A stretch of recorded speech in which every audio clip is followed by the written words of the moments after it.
pessoal, estamos começando mais um Jeito de Ser podcast, este espaço para bater um papo humano com quem está aberto a isso. A minha convidada de hoje é a Ana Cláudia Carnelossi, empresária, sócia-diretora da Carnelossi Desenvolvimento e uma empresa que está fazendo um trabalho incrível com vários negócios, lideranças, inclusive com a Multivias. Sou suspeita, então, né? A minha empresa também está contando com esse trabalho maravilhoso, então eu posso dizer mesmo. Então é uma alegria para mim ter você aqui. Ai, que bom. É uma honra ter clientes como vocês, que buscam uma nova forma de fazer as coisas, a reinvenção, né, como DNA, essa solidez que vocês têm. E tô aqui, tô aberta pro papo. Vamos lá, então, essa aqui é a ideia. Ana, fala um pouquinho, né, pra gente começar, que a sua empresa é uma empresa de desenvolvimento, né? Sim. Essa é Carnelossi Desenvolvimento. O que você entende, assim, por desenvolvimento, né? E de que forma isso teve uma relação com a sua vida, né? Como é que você foi parar nesse lugar?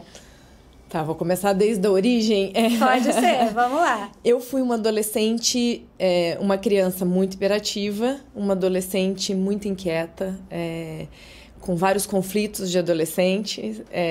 Fui uma adolescente muito intensa, que sofria as paixões da adolescência, sofria esse amadurecimento. E fui fazer psicologia. Acho que hoje, olhando, né, atrás, buscando até me entender, buscando entender um pouco de ser humano, buscar algumas respostas. Fiquei com muitas dúvidas na faculdade, muito mais que respostas. Comecei o meu processo de desenvolvimento pessoal, a minha terapia, e até hoje eu sou uma pessoa que faz o processo de desenvolvimento. Maravilhoso. Então eu tô falando aí que eu comecei com 25 anos, hoje eu tenho 44. Nunca parei, né? Então, assim, são 20 anos de desenvolvimento, com cursos, com terapia, com processo de autoconhecimento. E a Carnelossi Desenvolvimento foi surgindo no meu coração. Eu comecei dentro do mundo corporativo. Então, eu fiz psicologia na UEL, me formei, tinha um braço muito forte clínico. É uma universidade reconhecida com um braço muito forte clínico, mas eu fui fazer estágio em empresa. E a minha primeira empresa, meu primeiro trabalho, meu estágio que eu fui contratada, foi para recrutamento e seleção. Eu já entendi ali o que era esse volume, essa superficialidade, que eu falava, mas pera lá, eu preciso entender algo a mais, né? Nesse processo de conhecer as pessoas com quem eu vou trabalhar, o que eu vou contratar, o que eu vou indicar para uma empresa. Fui contratada por um grande cliente dessa empresa que eu trabalhava, que foi a Exal, que era uma indústria farmacêutica alemã, onde eu tive o desafio de contratar uma empresa, uma fábrica inteira, né? A gente estruturou uma fábrica do zero, porque começou a operação lá no Paraná, porque a minha família é de Florestópolis, e depois Londrina, onde eu fiz faculdade, onde eu fui estudar, fui fazer terceiro colegial e fiz minha carreira. E aí tinha esse desafio de montar uma estrutura em Cambé, que é do lado. E eu comecei a entender, né, do movimento de gente, de como era difícil formatar uma empresa do zero. Era uma indústria que faz medicamentos, vários tipos de medicamentos e a complexidade que tem isso. E aí fui contratando, fui entendendo saí de recrutamento e seleção, fui entender de treinamento e desenvolvimento, fui entendendo de equipe comercial, fui entendendo os desafios de cargos e salários, de desenvolver pessoas. E lá, aí foi comprada pelo grupo da Novartis, que ficou o grupo Sandoz, e naquela época lá atrás falava-se de que tinha que ter um desenvolvedor que chamavam um coach. Então, isso há 25 anos atrás. Isso não existia no Brasil. Eu fui para São Paulo, me mudei para São Paulo porque me casei. Meu ex-marido foi expatriado. Ele ia ser expatriado, foi passar um período em São Paulo. E eu fui para São Paulo e eu fiquei muito inquieta com isso. O que é isso? O que é esse desenvolvimento? Saí de uma empresa multinacional, fui para uma empresa nacional familiar, com grandes desafios de profissionalização. E eu falava, gente, eu preciso fazer mais como RH. Fui gestora de RH muito nova, eu tinha 27 anos, 28 anos, já estava com um desafio enorme sobre as minhas responsabilidades. E eu falava, pera lá, eu preciso entender mais. E foi quando eu comecei a estudar. E comecei a estudar esse mundo do desenvolvimento, me apaixonei. E fui, aos poucos, falando como eu crio uma empresa dentro desse propósito, que é fazer mais.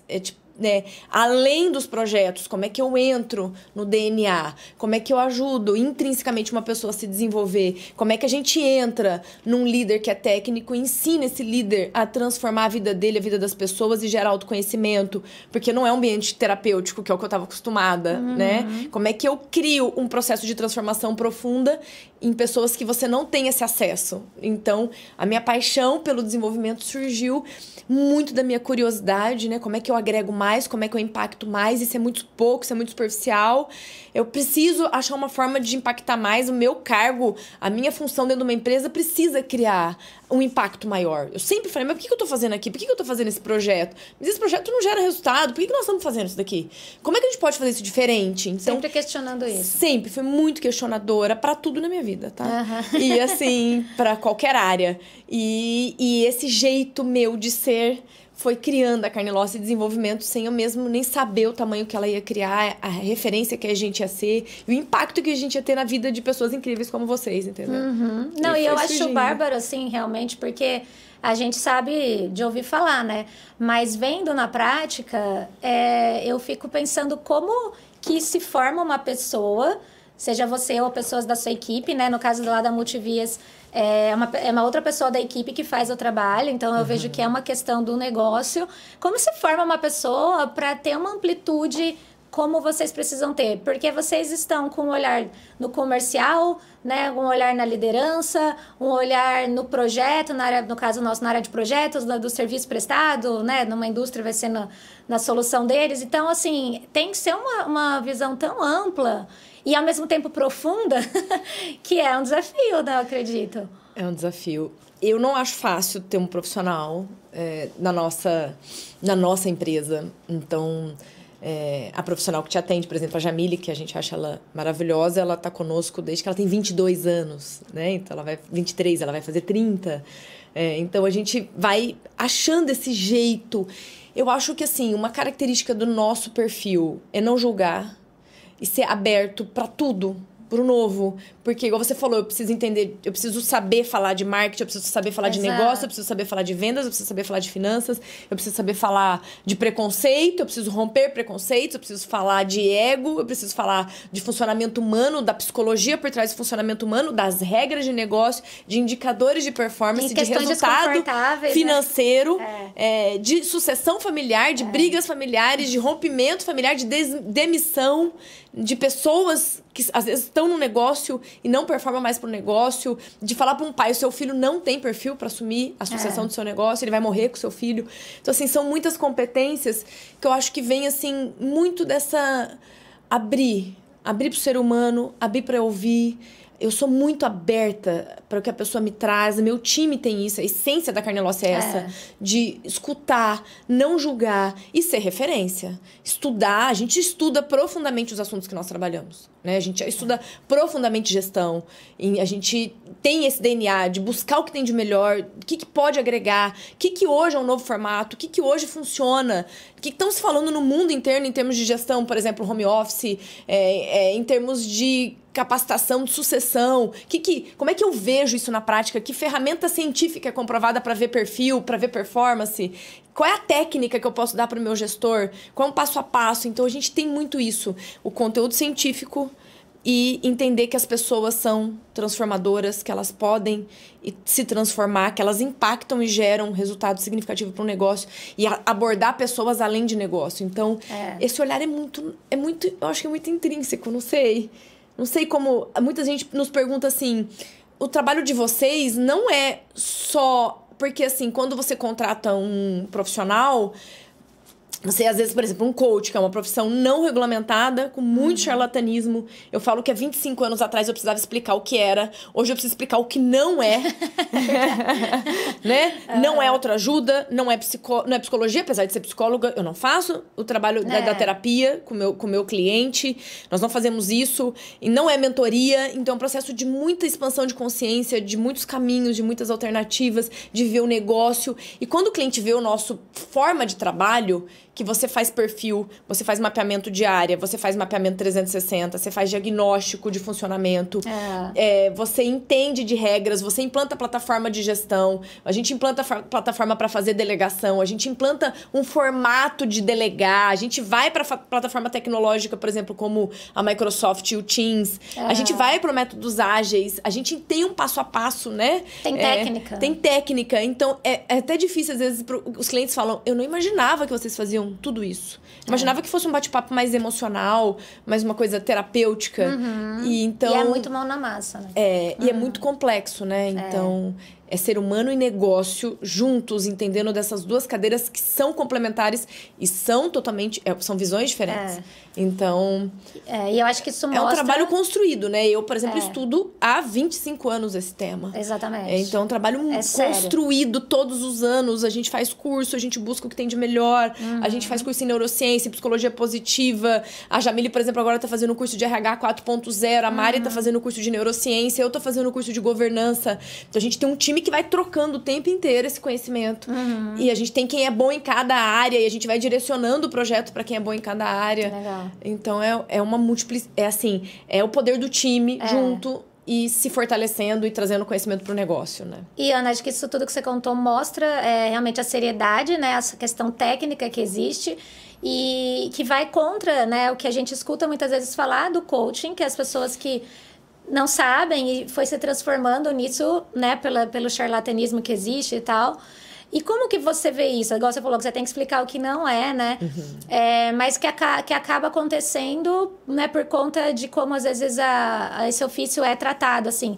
Que eu acho algo super ruim, assim, não me veio a palavra agora, mas eu falo assim, não é justo, acho que essa é a palavra. É uma coisa injusta para quem conhece o que é de verdade, né? É uma judiação. Não ser uma profissão não regulamentada. Foi um modismo. Então, neste modismo, todo mundo queria ser coach. Agora, todo mundo quer ser consultor. E aí, todo mundo quer ser, agora, mentor, ágil. Então, muda, né? Muda. Então, assim, foi um modismo com muitos problemas. A gente pegou vários projetos de cliente, falava assim, eu não acredito, eu contratei, foi um transtorno na empresa, não deu resultado, piorou, não investi, não tive retorno. Então... Quando veio essa bandeira, né, que a gente virou portas dos fundos, que é a sátira, e todo mundo fala, é esse coach que manda que você pode tudo, esse coach que fala que você pode ter sucesso em 5 dias. Então, assim, isso é um completo absurdo, né? Porque transformar um padrão de comportamento enraizado de uma vida, que a gente tem um padrão de comportamento repetitivo, é extremamente desafiador e não é possível. Você tem limites de desenvolvimento, do que eu posso sair. Eu não saio do 0 e vou pro 100. Eu saio do 0 e vou pro 2, pro 3, pro 4, pro 10, tem uma escala de desenvolvimento. Então, para você quebrar crenças, o quanto isso é desafiador. E o meu time, quando teve essa onda do charlatanismo, eu falei, gente, nós não somos coaches, nós somos uma empresa de desenvolvimento. Vamos tirar o nome. Né? E a Jamile e a Mariana, que são do meu time, a Mariana é minha irmã, que é minha sócia, falaram, não, nós vamos continuar com o nome. Você levanta a bandeira séria. 25 anos você levanta essa bandeira... Né? No mínimo, há 15 anos você levanta essa bandeira séria. Porque antes de ter a Carnelossi, há 5 anos eu já fazia isso. Então, há 20 anos. Porque eu fui uma coach interna antes de ter a minha empresa que faz isso. Eu fiz isso internamente como gestora de desenvolvimento humano e de recursos humanos. Nós vamos manter o nome. E tem clientes que falam o seguinte, você vai mandar uma proposta, eu não quero que você fale para o meu time que é coaching. Eu falo, eu vou falar que é desenvolvimento, mas eu vou mostrar o que é. Um processo pautado na ciência, pautado em performance, pautado em resultado, pautado em números, em antes e depois. Porque uma 360 eu faço uma antes, eu faço uma depois, eu vejo seu desenvolvimento. É numérico. Né? Gráfico, qualquer empresário vê isso. Fala, então nós vamos continuar defendendo.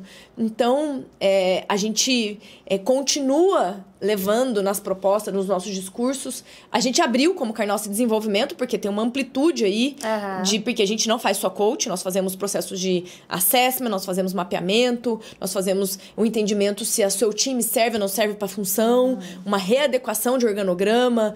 Então, a gente faz toda essa análise essa mentoria que a gente chama de fase 1, que é antes de desenvolver. E o desenvolvimento vem com ferramentas de coach, como vem com ferramentas de negócio, vem com ferramentas de métodos ágeis, vem com ferramentas de neurociência, da psicologia positiva.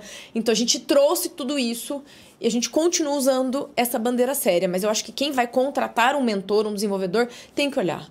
Tem que olhar os cases, tem que olhar os históricos, tem que tirar referência. Os nossos clientes são clientes pequenos, grandes, eles tiram referência, eles falam com os outros. Eu acho que você tem que ver a história desse profissional, a formação desse profissional, a bagagem desse profissional, a empresa que está por trás desse profissional. Porque, assim, como é que eu vou te ensinar a ter sucesso se eu não tenho sucesso? E sucesso não é uma fórmula mágica, assim, sabe? São N variáveis. Porque ser bem-sucedido, na minha visão, não é ter nota verde, não é ter dinheiro. Não é ter... isso é ter saúde, ter vitalidade, ter gestão emocional, ter vida, ter paz, saber dormir, saber se relacionar, saber ganhar dinheiro, saber prosperar com a sua empresa, porque às vezes eu tenho clientes que ganham dinheiro e não são prósperos. Né? Porque eles não sabem fazer o dinheiro se transformar dentro do negócio. Às vezes tem uma mesquinharia financeira, às vezes a pessoa é apegada ao dinheiro e o dinheiro, ele é um meio para você atingir coisas. Então, eu acho que a prosperidade, a felicidade, o bem-estar, a saúde, as pesquisas nos mostram, é muito além. Então, a gente traz esse conceito também, né? Legal. De funcionamento humano. Legal. E, nossa, ouvindo tudo isso, né? Voltando, assim, à sua história... como que se deu isso, né? Para você chegar nesse patamar e conseguir ver as coisas com essa amplitude, né? Que eu falei, e todas as pecinhas, né, se encontrando dentro de um trabalho. Você veio do Sul, né? Você estava falando. Do Paraná.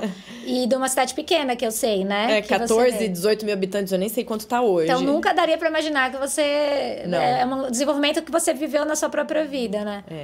Os meus pais tinham fazenda.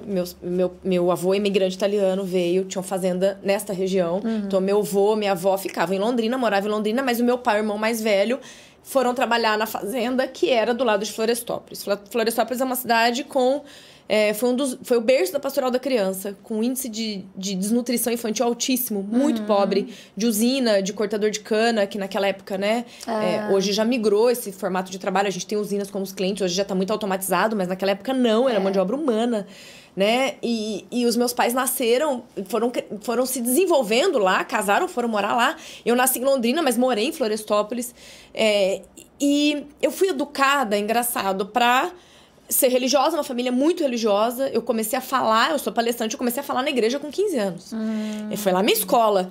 E eu fui educada assim, para não viajar muito, para não explorar, para uma família de poucas movimentações na fazenda e tal. Eu, com 17 anos, eles quebraram. E meus pais se quebraram, eles eram de família muito rica. E eles investiram em bolsa de valores e perderam o dinheiro. Né? Porque eu acho que não entendiam. E quem ajudou, hoje em dia é muito esclarecido, mas tem um tempo, né? Tem altos e baixos. Então, eles investiram no momento alto, caiu, eles precisaram retirar o dinheiro para bancar a estrutura da fazenda, porque tinha colônia, tinham 300 pessoas na fazenda. Caramba. Então, eles tiveram que pegar todo esse dinheiro, resgatar para pagar, e o fluxo não fechou.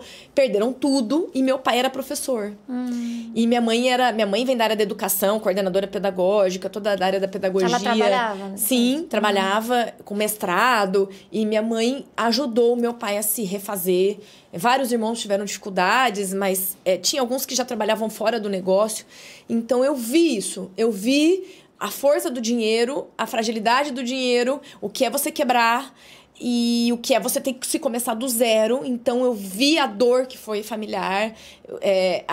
Perdi o chão. O que eu faço agora? A família perdeu o chão, entendeu? Então, eu vi todo esse processo, essa dor.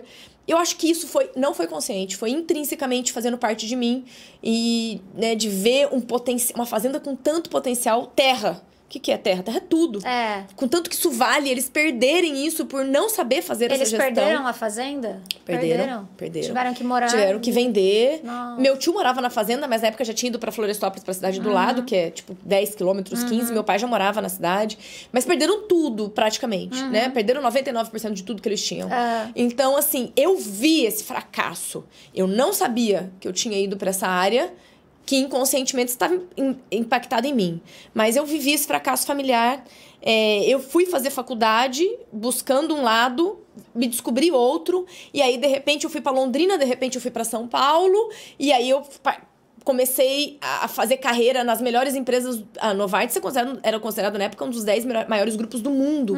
Aí fui para uma outra indústria que era familiar brasileira, que hoje é uma potência, que é o Grupo CIMED, que também tem essa força de construção. Eu acho que trabalhar com empresas que tinham essa força de construção, mais a minha força de superação e resiliência, me fez me abrir. E aí, de São Paulo, eu vim para Rio Preto, né, há 13 anos eu trabalho aqui e lá, né? Antes eu ficava uma semana lá, uma semana aqui. Hoje, por causa do online, eu consigo ficar 3 dias lá, a cada, né? Então, eu trabalho uma semana aqui, depois eu vou lá, fico 3, 4 dias, voltei ontem à noite, depois volto pra lá daqui 15 dias, então eu consigo fazer isso. E aí, consegui entrar no mundo,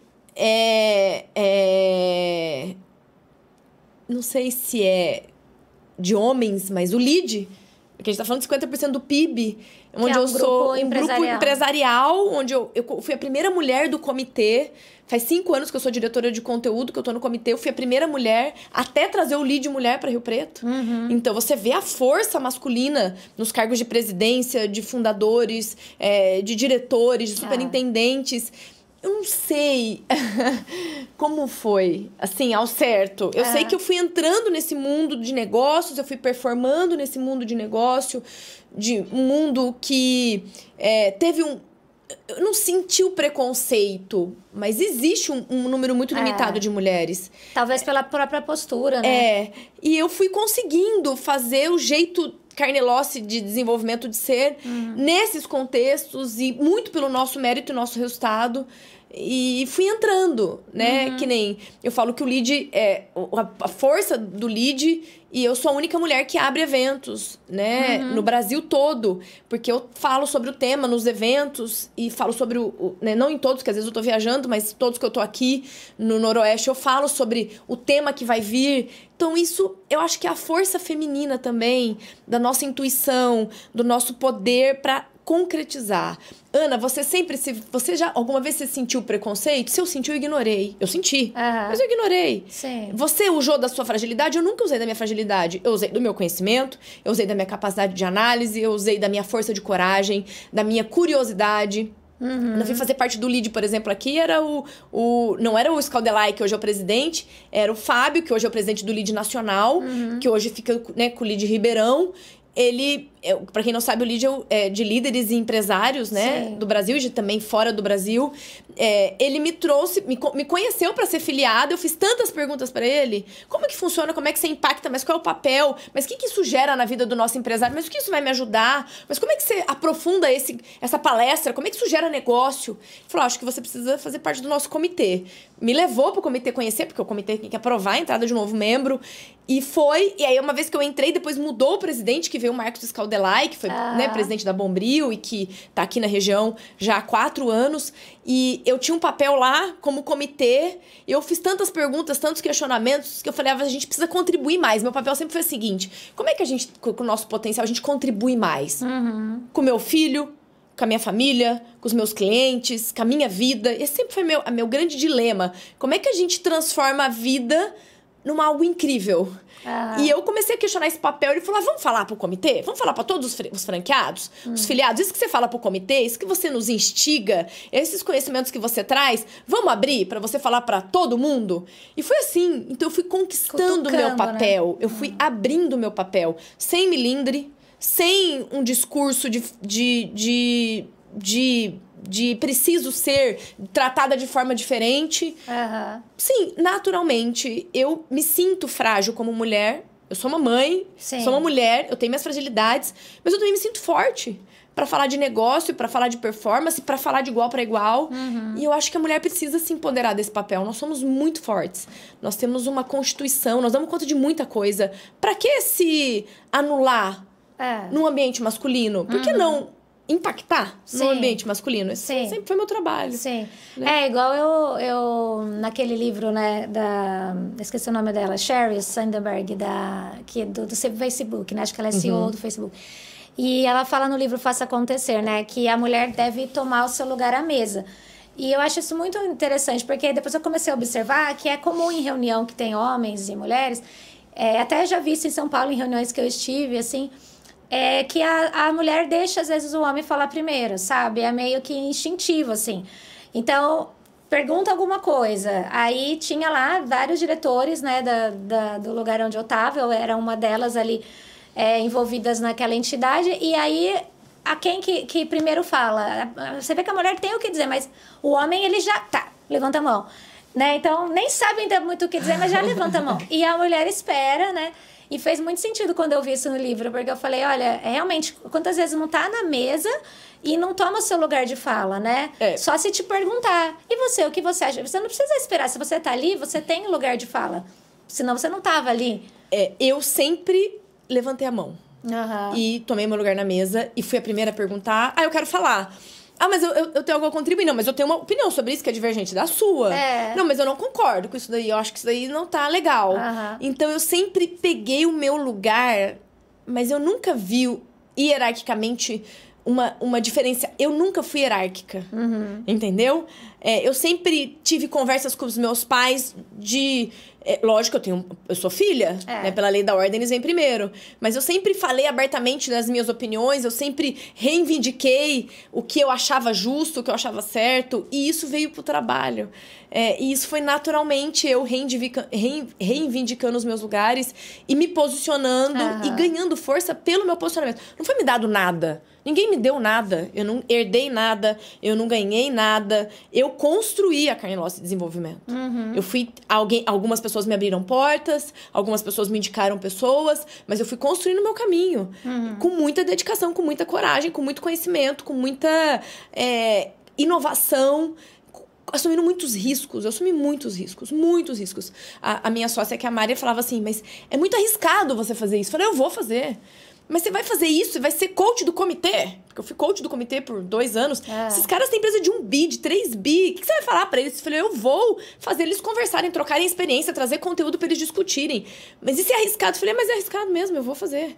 Entendeu? Como é arriscado você falar num evento que vem o dono do Boticário, o fundador do Boticário.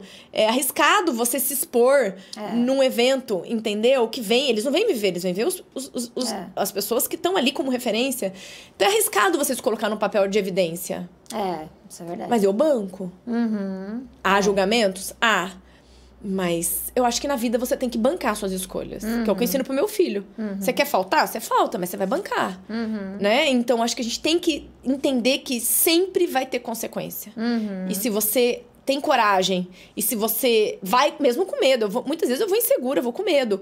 Mas se você se abre pra experimentar, pra fazer, pra viver, as coisas acontecem. Você tem alguma dica que você costuma usar para esses momentos que bate aquela insegurança, né, de entrar para dar uma palestra para um público grande?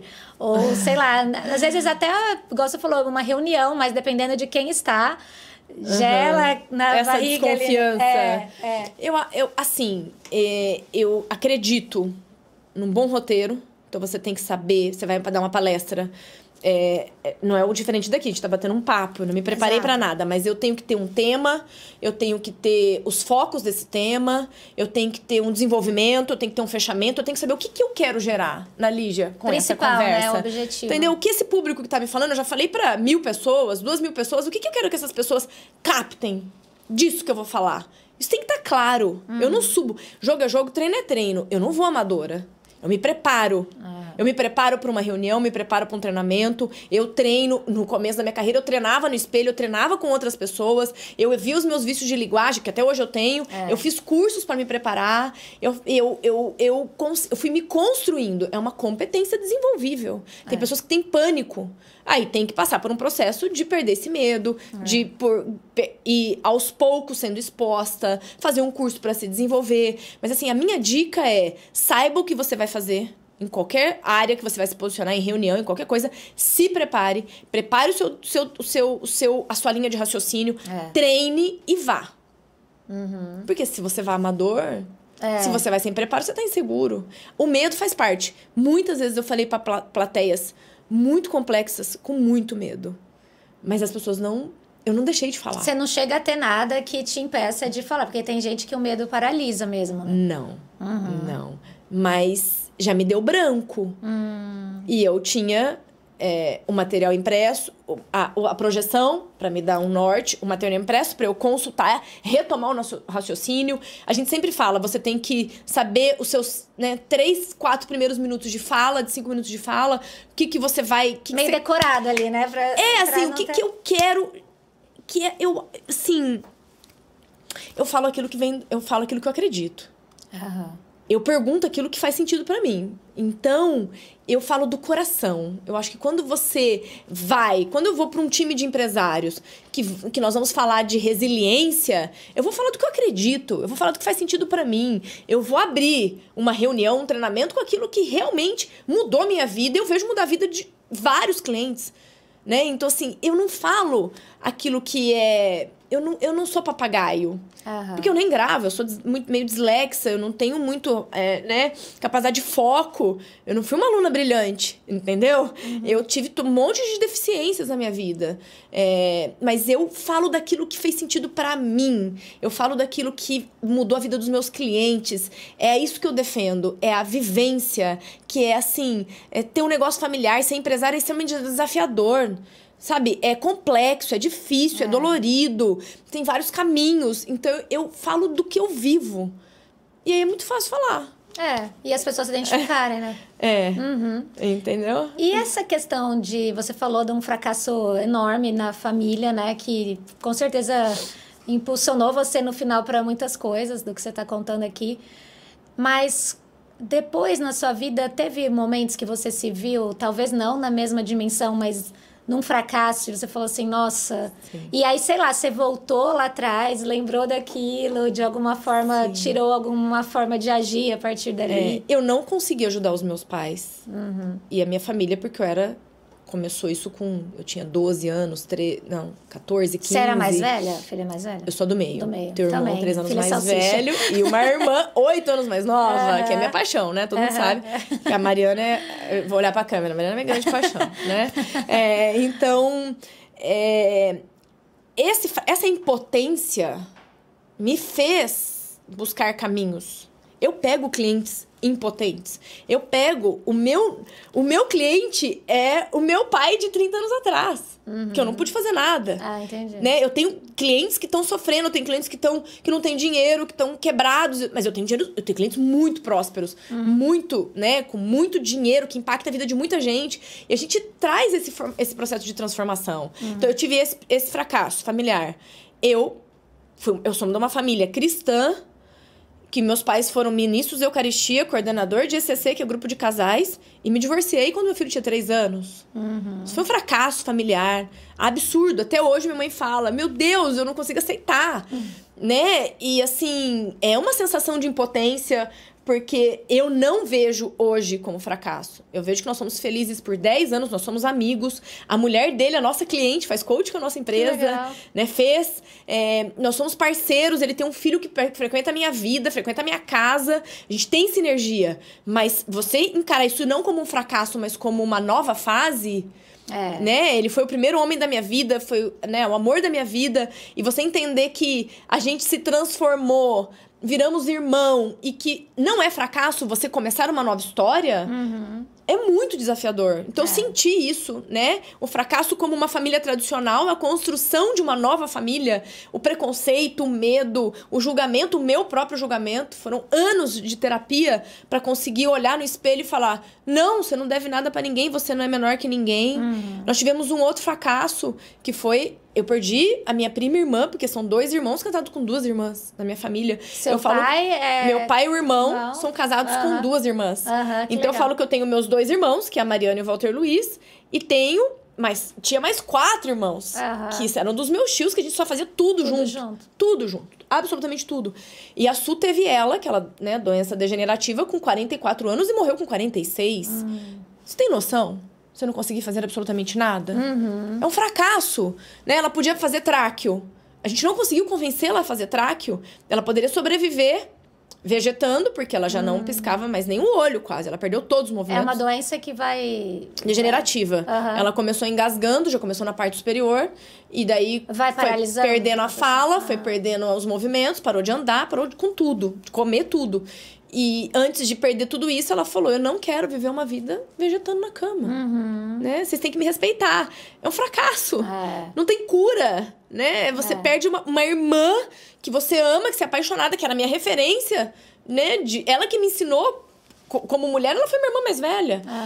A gente era muito ligada. Como é que você perde isso tudo? Então, eu acho que a vida é cheio de grandes e pequenos fracassos. Né? E eu acho que nós temos que entender isso como faz parte. Nós vamos errar, nós vamos quebrar, nós vamos nos separar, nós vamos perder pessoas que a gente ama, nós vamos adoecer, nós vamos ter relacionamentos bons, relacionamentos ruins.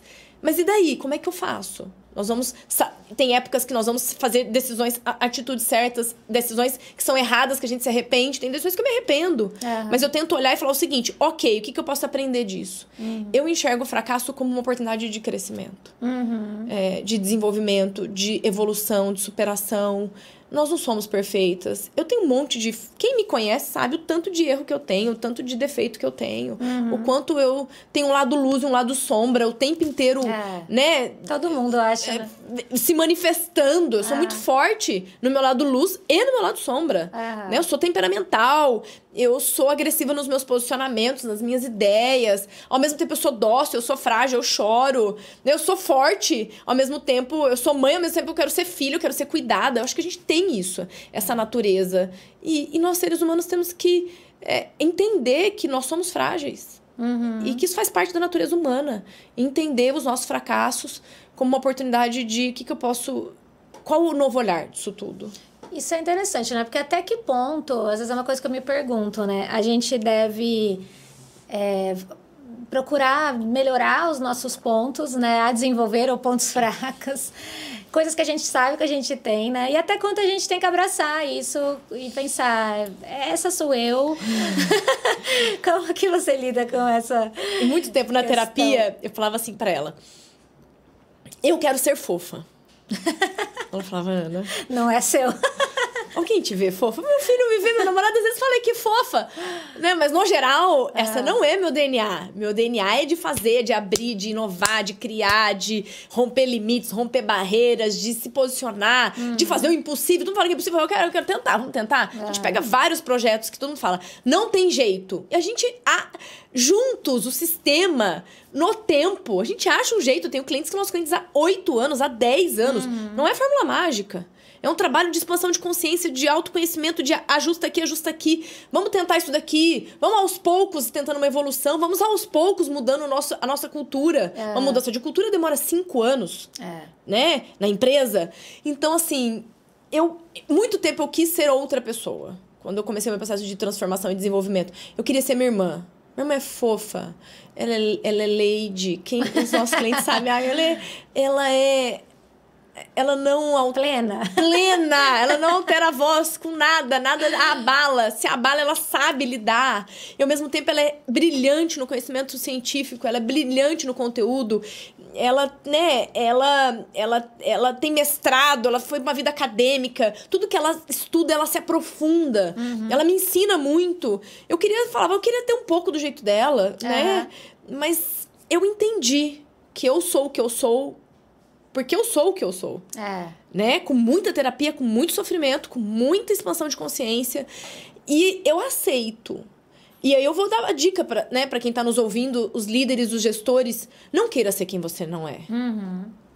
Só que eu tenho que saber os meus riscos. Eu sei onde eu sou fraca. Na minha liderança, eu sei onde eu sou fraca. E eu tenho pessoas no meu time que são meu contraponto. Eu sei no meu negócio que o que eu não gosto. Eu não gosto de gestão, de planejamento, de muitas vezes eu não gosto de coisas burocráticas. E a Mariana é o meu contraponto, porque ela é minha sócia. Eu trouxe ela pra ser minha sócia pra eu poder crescer e expandir, senão eu não ia conseguir. Então eu acho o seguinte, nós não temos que ser bom em tudo. Mas uma empresa, na nossa vida, nós temos que saber aonde pega, qual é o gatilho.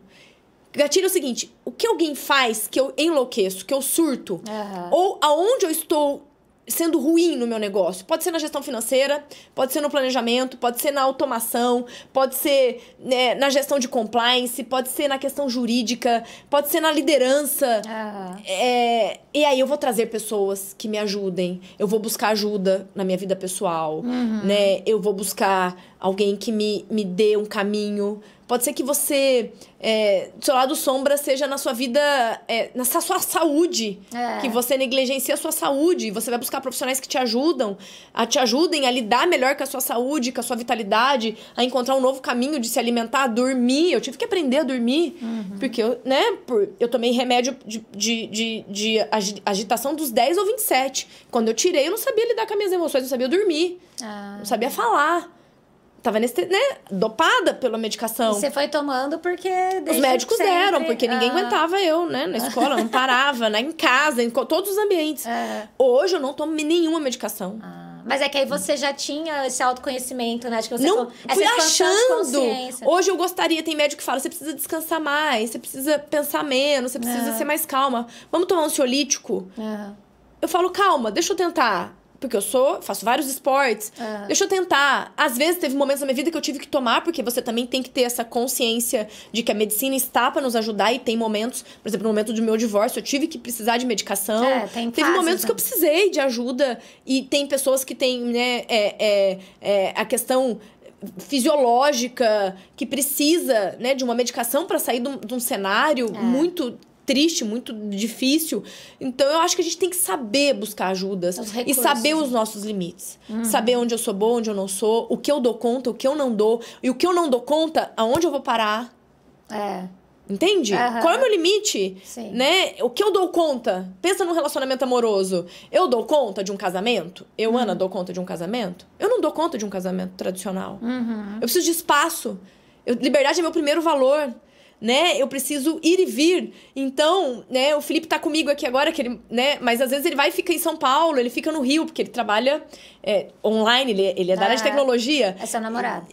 Então eu sei o seguinte, tem momentos que eu consigo, tem momentos que eu falo, eu preciso agora de um momento meu, ele também precisa do momento dele. Deu certo. Como eu preciso do momento com meu filho. Acho que a gente precisa saber o que a gente dá conta. Quando você sabe daquilo que você é capaz ou não, e você aceita isto, você consegue ser feliz. Num novo formato que não é o tradicional. Não, que a minha mãe sonhava. Mas encaixa com você, né? Mas encaixa com o meu jeito de ser. Que é o nosso jeito de ser. Que não é padrão. Não é padrão. E eu acho incrível esse trabalho que vocês ajudam, né, no autoconhecimento, inclusive, quando se faz esses testes comportamentais e alguns bem profundos, assim. Bem profundos. E eu falo assim, pra mim, quando eu fiz, até foi antes de trabalhar com vocês, mas que eu fiz o DISC, né, o Profiler, a primeira vez, que ele até é um pouco mais superficial, mas já é bem interessante. Nossa, foi um clique tão grande de coisas que estavam em mim. Por exemplo, o fato de eu fazer esse podcast, né? Porque eu sou comunicadora, né? Eu tenho esse lado, é o meu lado mais forte. Eu sabia, eu trabalho com isso. Só que eu trabalhava muito voltada a corporativo, né? Comunicação corporativa. E deixava esse outro lado... Stand-by. E isso começou a me fazer mal, entendeu? E depois eu percebi que eu conseguia conciliar as duas coisas, né? Mas foi dali, sabe? Deu um estalo, assim, eu falei, nossa, gente, olha isso, eu tô deixando isso. Por isso que isso me incomoda, né? E terapia, que eu fui fazer depois, tô fazendo análise agora, pretendo não parar, né? Então, eu acho que isso é muito legal, da gente conseguir enxergar, esses testes nos ajudam. E essa questão de... Que às vezes a Jamile fala, né, assim, aqui você tá no risco, né? E aqui você tá esqueci o lado bom, como chama? Na força ou no risco. E às vezes hoje eu fico analisando as pessoas, assim, né? Umas situações familiares, ou daí você vê a pessoa falando assim, nossa, você já lê a pessoa e você fala assim, ela tá no risco aqui. Ou ela tá usando aquilo na força, né? Então é você saber conhecer isso, né? Em primeiro lugar. Nós trabalhamos com 5 assessments para ver perfil. De liderança, forças, temperamento, que é, né, tanto forças e temperamentos vê traços psicológicos, comunicação, que é novo, nossa época nem tinha, a gente vai sempre pensando coisa nova. E o de engajamento, de motivação, de paixão. Quanto eu me apaixono pelo que eu faço. Essa visão, ela é muito rica, porque ela dá inputs, né, de engajamento, que tem a ver com trabalho, de liderança, que tem a ver com corporativo, com perfil de personalidade. E eu falo, quando eu vi meus assessments, eu gabaritei os testes, 100%. Nas forças, 100% nos riscos. E no que... Porque tem várias tendências. E vários que eu zerava, não tinha nada. Que é o 880. Você era uma pessoa 880. A minha irmã não, ela é boa em tudo e ela se destaca em alguns e ela mantém plena em todos. Eu falo, gente, como é que pode? Eu não. Eu fiquei anos na minha terapia trabalhando os meus riscos. Eu falava, não é possível que o meu lado luz é tão luz e o meu lado sombra é tão sombra que eu posso virar, né? Eu brinco com meu ex-marido. Em vários momentos eu virei um bicho. E que eu venho tratando em terapia, porque, pelo amor de Deus, não dá pra ser... Você tão 880. A minha força não pode destruir os outros e me destruir meu filho e destruir as minhas relações familiares. Em vários momentos eu fui muito dura com a minha mãe, com os meus pais, e eu precisei trazer docilidade, calma, e respirar e respeitar quem eles são, o que eles podem ser e o jeito deles de ser. Foi muita evolução. E eu falo que saber das minhas forças era óbvio. Todo mundo via. Eu via, todo mundo via. Mas saber dos meus riscos foi um choque. Foi um choque. Foi um choque. O Moisés, ele falava pra mim, meu ex-marido, eu era workaholic na época, quando meu filho nasceu, eu deixei de ser workaholic. Na gravidez eu continuei workaholic, desde quando ele nasceu. Ele falava assim, você é muito dura em algumas coisas, você faz coisas muito difíceis. E eu falava, não, eu não faço. Eu neguei, e hoje eu falo pra ele, né, assim, como eu me mudei, né, ele fala, mudou. Eu falo, quando eu assumi que eu tinha riscos de inflexibilidade, de controle, de agressividade, de rigidez, e eu trabalhei isso na terapia, eu me transformei. Né? Por muito tempo eu fui uma personagem no trabalho. Eu sempre fui muito autêntica, mas assim, eu deixei a minha fragilidade. Porque eu tô lidando muito, né? Forte. Com empresas, né, com uma posição de desenvolvimento, de força, de transformação, né? Por exemplo, eu tenho empresas que, por exemplo, judeus que estão há 8 anos comigo, que os filhos eram desenvolvidos por 4 americanos, e eu fiz um trabalho brilhante com os dois, juntei os dois que ninguém acreditava, os 2 filhos, e eles são maravilhosos, complementares. Então, assim, é muita força. Tem que ter muita força. De certeza do que você tá fazendo, de segurança, de assessments que são comprovados cientificamente, porque eu não tô no achômetro. Eu tô com uma base científica me posicionando, me dando uma diretriz. Mas, assim, eu achava que a minha fragilidade não podia vir.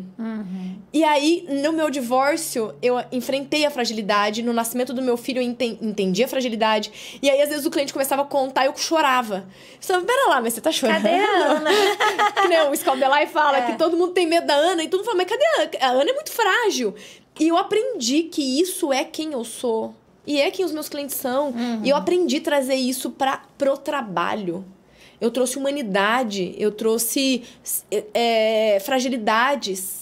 Eu trouxe a minha história de vida, eu conto a minha história de vida pros meus clientes no treinamento. Eu choro junto com eles, eu falo, espera, você tá fracassando, mas isso é normal, todo mundo fracassa, olha os meus fracassos também. Isso trouxe um novo patamar. Eu tive um evento do LEAD, que eu falei sobre superação, e trouxe a história da Su, que é minha irmã, né, minha prima irmã mais velha. Todo mundo chorou. E o Scaldelai falou, mas espera lá, quem é você? 4 anos foi o melhor evento. Né? O que é isso? Eu não me permitia trazer. E eu comecei a me expor e a me permitir. E a expor com muito... Isso foi o trabalho, né, terapêutico, as profissionais que me atendem, que pela minha vida passaram. E demorou, assim, 15 anos pra eu trazer isso à tona. Que legal. Mas agora faz muito mais sentido, né? Gente, porque nós somos isso. E as pessoas se identificam muito mais. As pessoas sofrem, as pessoas surtam, as pessoas fracassam, elas perdem pessoas que amam. A gente, né, a morte dela, e foi o meu divórcio, 1 ano depois, meses depois, a morte dela. Me transformou. Porque são fracassos, perdas, né? Porque eu falo que eu amo o Moisés como uma pessoa da família, meu ex-marido. Ele é uma das pessoas mais importantes pra mim. Eu tenho um amor profundo por ele. Mas é um amor, né? De família, de irmão. Né? Que se transformou. Então, assim, você fracassar nisso tudo... E na verdade já não é um fracasso. E não é um fracasso. E nascer uma nova pessoa disso tudo. Né? E você falou que você vê o fracasso como uma forma de transformação, né? E tal.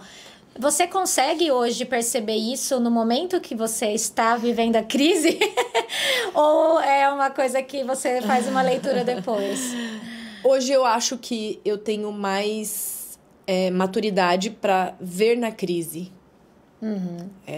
Todos os estudos que eu fiz, da psicologia, da filosofia, me ajudaram a entender. Mas é muito difícil.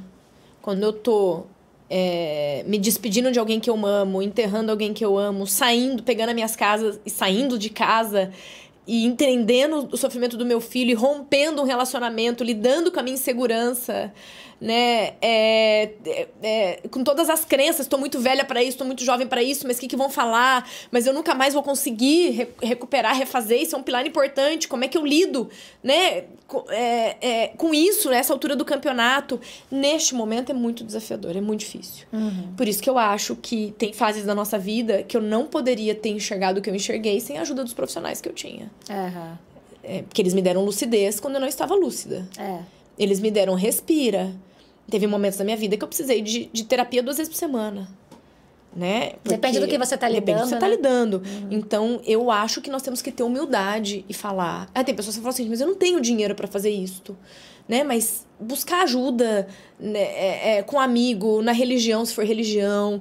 Hoje tem muita psicologia disponível, acessível. Ouvir coisas que te fazem recuperar a lucidez, ler livros que te fazem se reconectar com você mesmo, parar, respirar, entender que a gente tem camadas. A gente vai tirando a camada, a nossa essência é boa.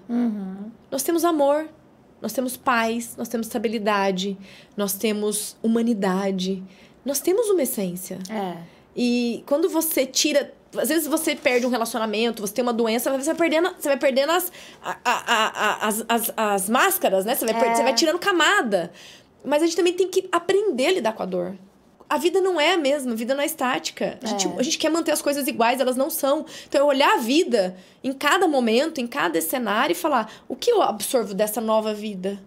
Porque as coisas não são eternas. Nós não somos. Eu ouvi uma frase uma vez que eu gostei muito, que todo mundo tem um até que. Eu achei isso muito forte, que é isso, era assim até que alguma coisa acontece muito séria e a gente vai ter que continuar a partir dali. Você perde, por exemplo, eu tive dengue, chikungunya e 2 covids, uma suspeita do 3º. Eu tenho uma dor de cabeça. Eu tinha uma vida até que eu tive todas essas doenças e me deu uma dor crônica que eu tenho que tratar hoje, tratar assim... Não posso me acelerar muito, eu preciso me acalmar, eu preciso regular, sono, se eu passar a madrugada, eu tenho dor. Antes eu podia dormir 3 horas por noite, eu não posso mais. Até que a minha vida mudou, eu tive que entender o meu limite. Eu tô envelhecendo, vou fazer 45 anos, eu não posso mais. Eu tenho muita energia, muita vitalidade, mas tem coisas que eu não aguento mais. Sim. Até que muda. Até que a nossa fase muda. Então, acho que a vida é isso. Né? Exatamente. Por mais que a gente queira ficar abraçadinho ali naquilo não dá. Que tá acontecendo. Né? Sim. Até que você tem filho e não dorme mais à noite por um período. E como foi pra você isso, falando nisso? Essa maternidade, você já falou um pouco que te ajudou até nessa fragilidade, né? Encontrar essa fragilidade. O primeiro amor da minha vida foi minha irmã. Porque ela é 8 anos mais nova e ela era a minha boneca. Eu punha lacinho, tinha lacinho, colocava vestidinho, tirava vestidinho. Ela foi o primeiro amor da minha vida, né? Eu lembro a primeira vez que ela foi viajar com os amigos da faculdade, eu liguei a madrugada inteira. Você se comportava como mãe. Ela saiu de Londrina, foi pra Santa Catarina, Florianópolis, sei lá onde. E chovia muito, eu não conseguia dormir. E ela falou, vai dormir? Todas as mães estão dormindo, você tá acordada. Tá tudo bem. Então, assim, eu tenho um amor profundo por ela, assim, tirando os meus pais. Mas, assim, ela foi a primeira sensação de amor e cuidado que eu tive. E o Matheus é uma loucura, né? É seu filho? É meu filho. O Matheus tem 10 anos. Eu tive muitos desafios. Eu trabalhei até sexta, ele nasceu na segunda, né? Assim, teve uma volta de cordão, um parto antecipado. Eu, de repente, estava em casa. O que eu faço? Como é que eu lido? Como é que eu me acalmo? Por que você quis tê-lo? Como foi? Você... Fez parte, eu já tava com 34 anos, a gente tava casada há 6, né? Vamos ter filhos, vamos. Quis ter. Nem sabia se eu tinha muita vocação ou não. Sempre quis mãe. Muito. Não, eu não tinha esse sonho. Tá? Eu fui vivendo a vida, fui conduzindo, né? Muitas coisas eu não planejei, não. Eu fui aproveitando as oportunidades e fazendo o meu melhor no momento que eu tava, vivendo, né, o momento presente, fazendo aquilo funcionar. E aí veio o Matheus. Na primeira mês que eu tentei, engravidei, né? Tipo assim, não tive nem tempo de me preparar, assim, né? Foi. E aí ele nasceu e aí eu era workaholic. E você morava em São Paulo naquela época? São Paulo e Rio Preto. Já tava nessa? São Paulo e Rio Preto.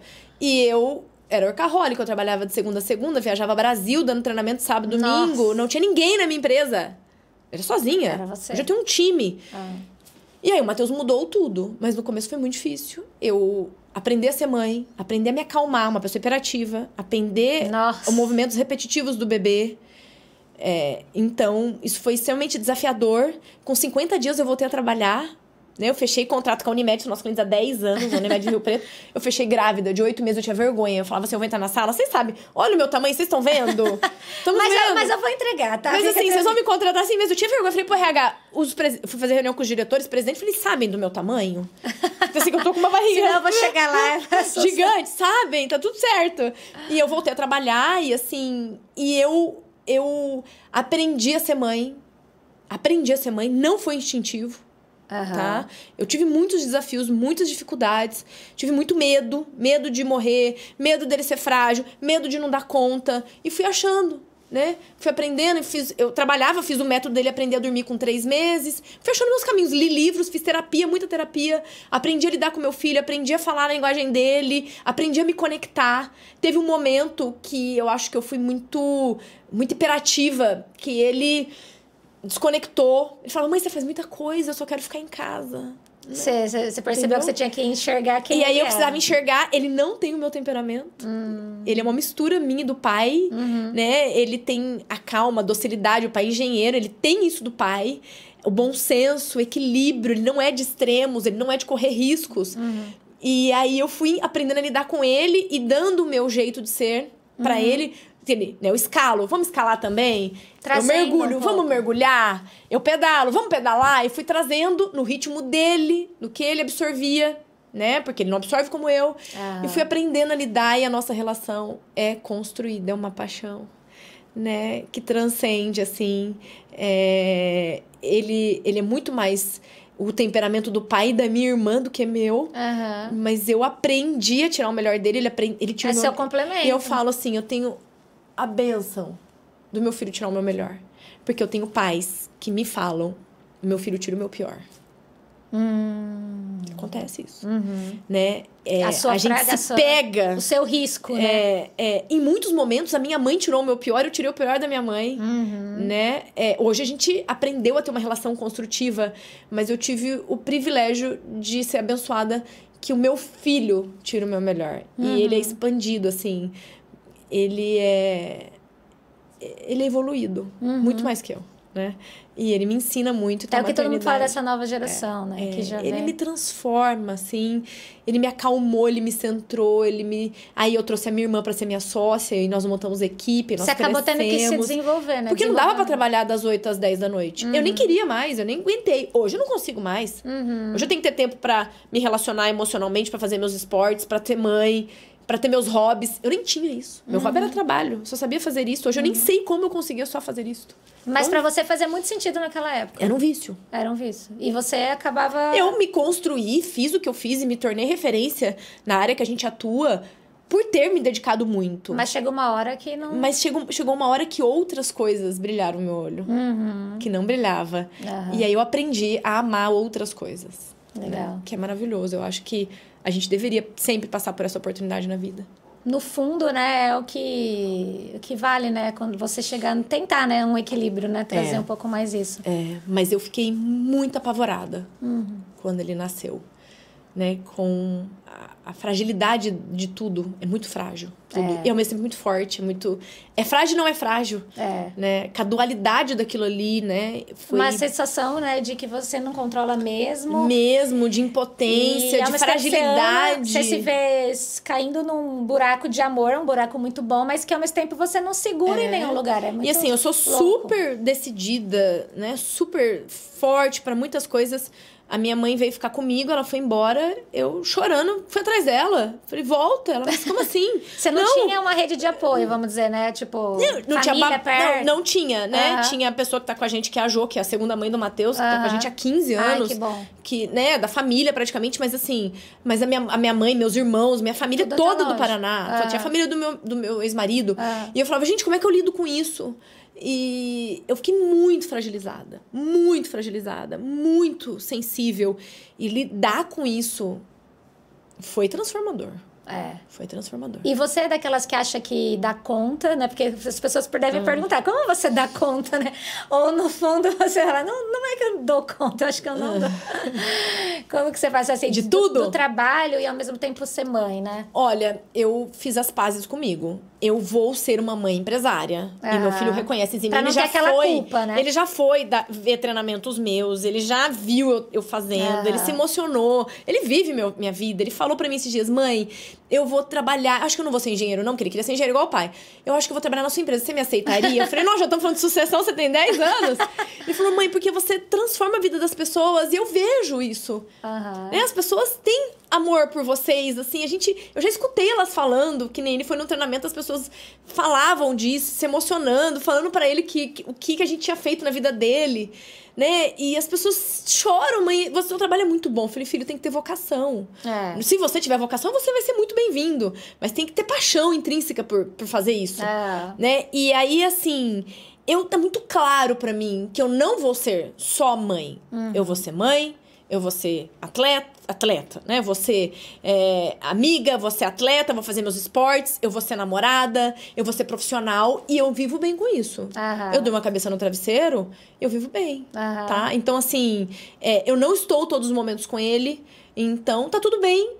Tem dias que eu busco na escola 3 dias, 2 dias a babá busca e tá tudo bem. Tem vezes que eu levo no dentista, tem vezes que eu não levo. Tem vezes que eu ajudo a fazer tarefa, pouquíssimas vezes. Tem vezes que ele é autorresponsável, ele tem que fazer a responsabilidade dele. É até bom, né? É até bom. E tem vezes que quem dá o suporte com a escola é a Jo. Que nos ajuda, que é a pessoa que tá fazendo esse papel de cuidar da nossa vida. Eu, às vezes, vou no mercado, mas 90% das vezes eu não vou. E tá tudo bem. Delegar. Sim. Eu não delego o idelegável. O que é? Os momentos, a experiência, a conexão, de contar uma história pra dormir, de passar as férias com ele, de meus finais de semana. Eu vou trabalhar sábado e domingo, vou dar aula, né? Agora a gente tá com o projeto de dar aula na FAMERP, pro curso de gestão e saúde. Ele vai ficar com o pai e tá tudo bem, entendeu? Porque ele ficou... outro final de semana comigo, ou os 3 últimos comigo. Então, eu sei tirar o melhor do tempo que eu tenho. Eu faço meu tempo com ele valer a pena. Mas meu tempo não é todo dele. Eu acho isso muito maduro, muito legal também. Porque eu sei o quanto já necessita de desenvolvimento emocional pra você fazer isso. Porque as pessoas te culpam. Você imagina que eu vou ter trabalho de 50 dias. E eu voltei aí pra São Paulo. Exatamente. Você viaja. Com 3, 4 meses. Ficar 2, 3 dias e voltar. E as pessoas falam, como você deixa? Que mãe é você? Você é uma mãe ruim. E se você perguntar pro meu filho, ele vai falar que eu sou uma mãe extraordinária. Teve um anuário na escola que era o meu herói real. E eu achei, bom, eu não vou ganhar essa, né? Nem imaginei. E o herói real dele fui eu. Eu chorei, mas eu me emocionei. E ele descrevendo o que eu faço na vida dele e na vida do meu trabalho, porque a gente também trabalha, né? Ele vê, ele percebe o home office, ele escuta, ele tá ali, tá na vibração, a gente leva ele, a gente não exclui ele. Então, assim, eu vendo aquilo... né? É extremamente emocionante. Você ser herói de uma criança e você ter vida paralela e saber administrar isso. Como eu valorizo muito a pessoa que nasceu pra ser mãe e transforma isso na profissão e se dedica 100% a isso e que consegue ter... Se é o que ela quer... Essa autonomia financeira, porque eu também não posso financeiramente parar de trabalhar. E que consegue fazer isso funcionar nesse formato.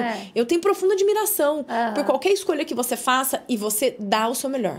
Porque a mediocridade, o limbo do mediano, de tô aqui, mas não tô, cuido, mas não cuido, trabalho, mas não trabalho, fico 8 horas no trabalho, mas tô infeliz. Esse limbo, eu não dou conta. Não dá pra ficar. Eu enlouqueço nesse limbo.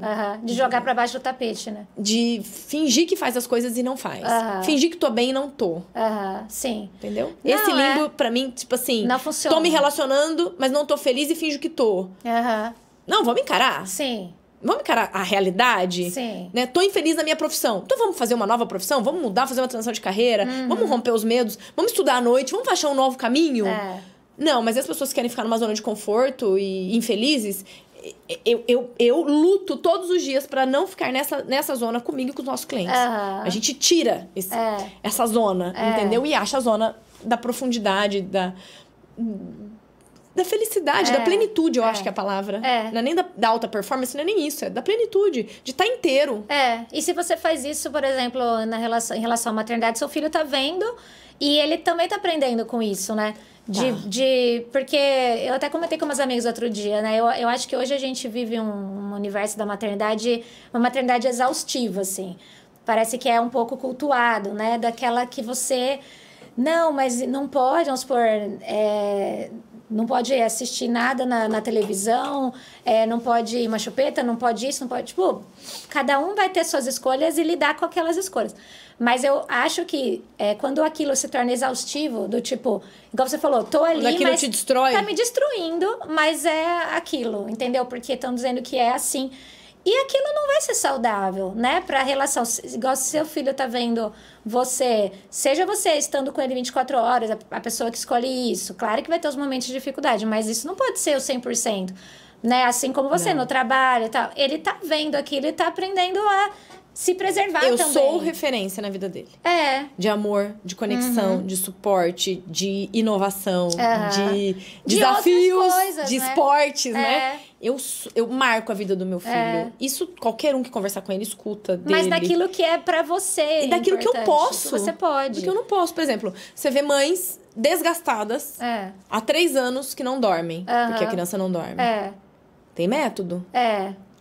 Mas vai dar trauma. Mas e o trauma de você ficar 2 anos sem dormir? E sendo uma mãe, né? E o trauma de você não descansar? E o estresse que isso gera, cognitivo, físico, emocional, né? De você não ter tempo pra você, se você não ter tempo pro seu relacionamento, de você não ter tempo pra viver. Isso ninguém contabiliza. E eu sou psicóloga, minha formação foi infantil, não foi? Né? Na faculdade, quando eu tive que escolher, eu escolhi infantil. Então, assim, eu sei do que eu tô falando. Não é que eu sou a verdade absoluta, não é isso, mas assim... Gente, você tem que estar bem pra você estar bem com outra pessoa. E às vezes, pra você estar bem, você vai ter que fazer algumas coisas, como, por exemplo, ensinar seu filho a dormir. Né? Como pôr ele na cama dele.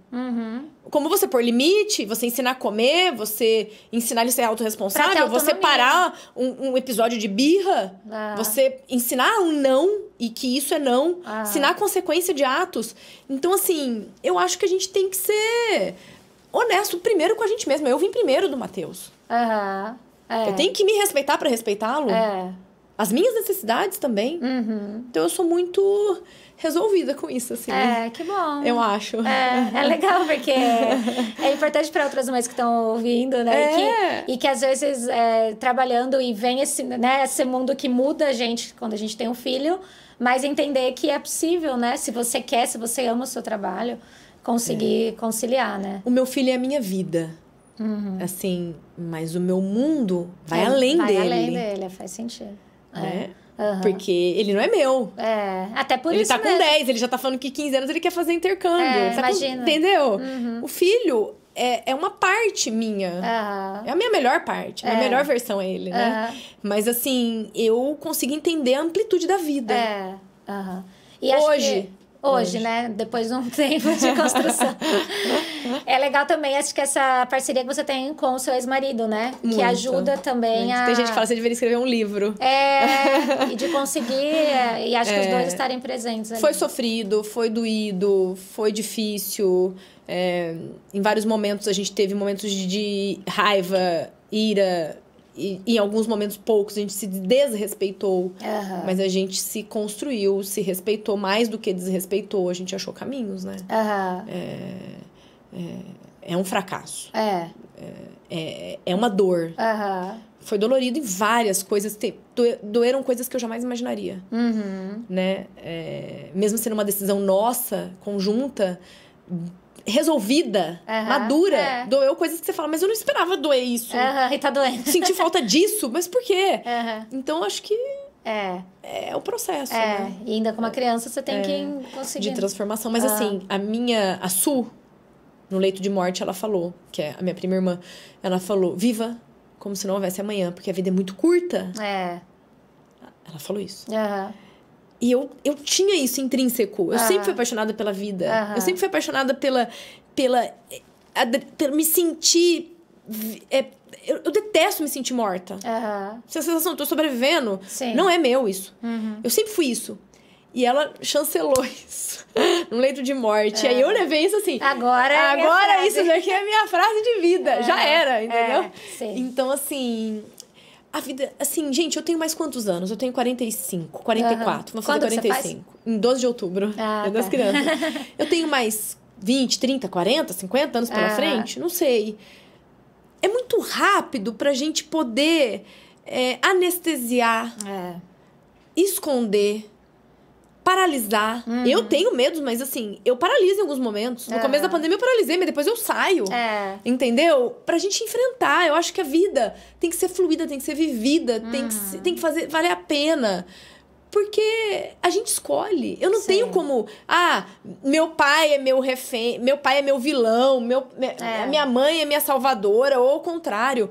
Não, eu sou responsável, né? Eu sou corresponsável. Não tem um herói e uma vítima, né? Eu não sou refém do meu ex-marido. Eu criei aquele cenário com ele. A gente conduziu aquilo daquele formato. A gente conduziu várias coisas. A não ser uma doença terminal que você acaba sendo refém. Né? Você não sabe como você gera isso ainda. Não sabemos ainda como gera, por exemplo, ela. Né? Vários estudos, mas várias especulações. Mas assim, eu acho que nós temos que ser protagonistas da vida. Fazer o que eu posso na vida que eu tenho. Vou parar de fazer o Cortella. Mesmo quando não é, né? Fazer o melhor que eu posso na condição que eu tenho, mesmo que a condição não sendo ideal. Eu acho que isso é real. Sabe? E fazer valer a pena. A gente vai ser 100% pleno, 100% feliz? Não. Mas eu tenho que olhar pra minha vida e falar, eu estou construindo uma vida que eu me orgulho. É verdade. E eu achei muito legal. Com vários fracassos, mas eu me orgulho. Exatamente. É muito legal uma coisa que você falou, que eu acredito bastante também, que nós, na essência, temos, né, essa humanidade. Eu acho complicado quando muitas pessoas dizem, tá perdido mesmo, a humanidade tá perdida. Tem essas frases, né? E eu falo assim, gente, a gente tá olhando casos, ok, que existem, mas e o resto que é muito maior? Né? E que se existem esses casos de pessoas sem humanidade e tal, tudo que também existe em torno, num contexto que às vezes levou a isso. Então, tem uma história, né? A gente tem condição, né, de olhar do outro lado e agir, né, naquilo que está ao nosso alcance. A gente sempre deveria ressignificar o nosso olhar. Olhar uma vez, olhar a segunda, olhar a terceira, olhar a história por trás da história, olhar o meu lado, olhar o lado do outro, olhar o lado da terceira pessoa que tá de fora. Eu acho isso, sabe?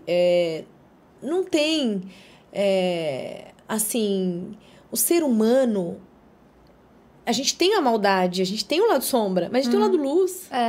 Entende? O ser humano pode coisas incríveis. As pessoas às vezes nos perguntam, como é que vocês fazem o que vocês fazem? Porque tem coisas que as pessoas falam assim... Teve um cliente ontem que falou... Falei, olha, eu não sei se eu dou conta disso, né? Um cliente meu há 7 anos. Fala, não, Ana, você consegue. Você faz coisas extraordinárias. Tipo assim, quase que ele falou... Você faz milagre. A gente não faz milagre. Eu falei, mas tem coisas que não dá. Ele falou, não, vai. Eu acredito que você vai conseguir tocar esse projeto. Porque eu sempre acreditei no ser humano. Eu acredito que as pessoas, se elas quiserem, se elas estiverem abertas, elas podem evoluir, podem fazer coisas incríveis. A gente tem cases de fracasso? Temos. De pessoas que não se abriram, que não quiseram, que travaram, que paralisaram. Mas a gente tem muito mais cases de sucesso, né? Então, eu acho que o ser humano, ele pode muito. Eu sou apaixonada pelo ser humano. Ainda mais por trabalhar, né? Com o ser humano. Tem gente que eu acredito no processo de transformação. E talvez por isso a gente faça tantas coisas incríveis. Por acreditar em pessoas, às vezes, que estão desacreditadas. É verdade. E a gente acredita e vai, né? Legal. E faz. Nossa, muito bom. Muitas reflexões interessantes. Vamos agora para o nosso bate-bola? Vamos. Já falamos de tantas coisas legais e agora é para a gente conhecer ainda um pouco mais, né?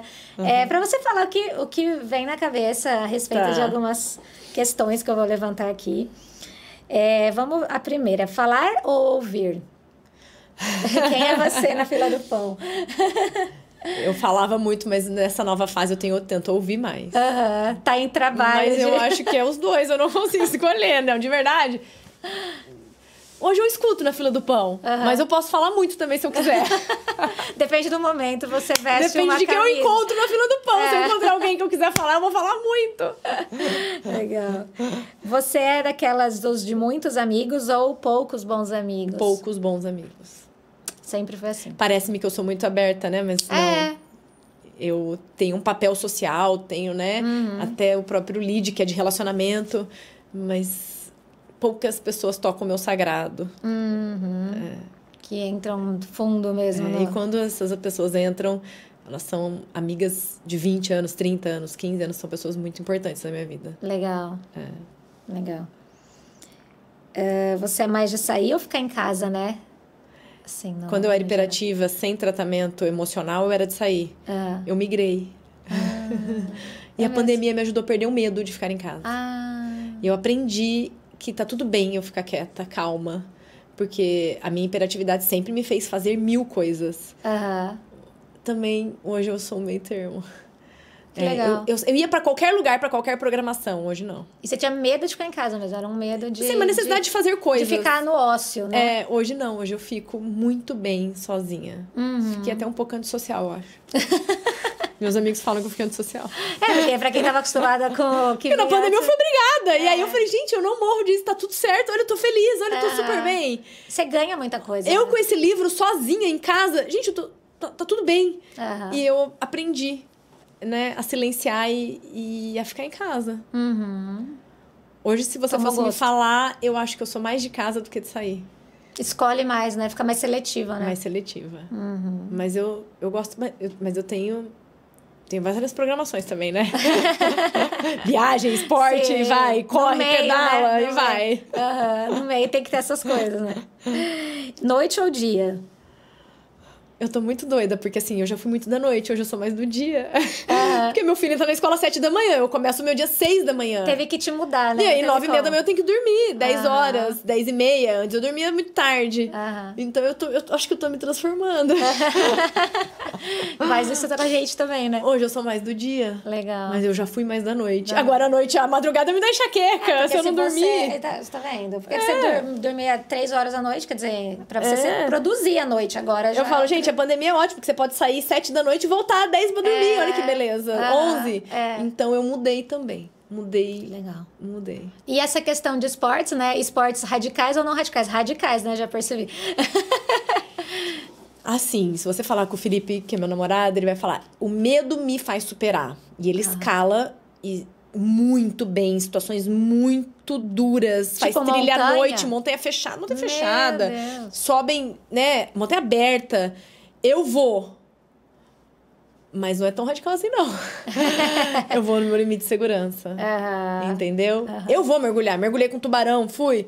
Mas assim, eu vou no meu limite de segurança. Eu vou num lugar que eu falo, aqui tá ok. Mergulhar, não sei quantos metros de profundidade, tubarão branco, escuro. Não vou. Não vou. Não chega nesse nível. Eu pedalo, mas eu pedalo até eu me sentir confortável. Eu não pedalo uma semana.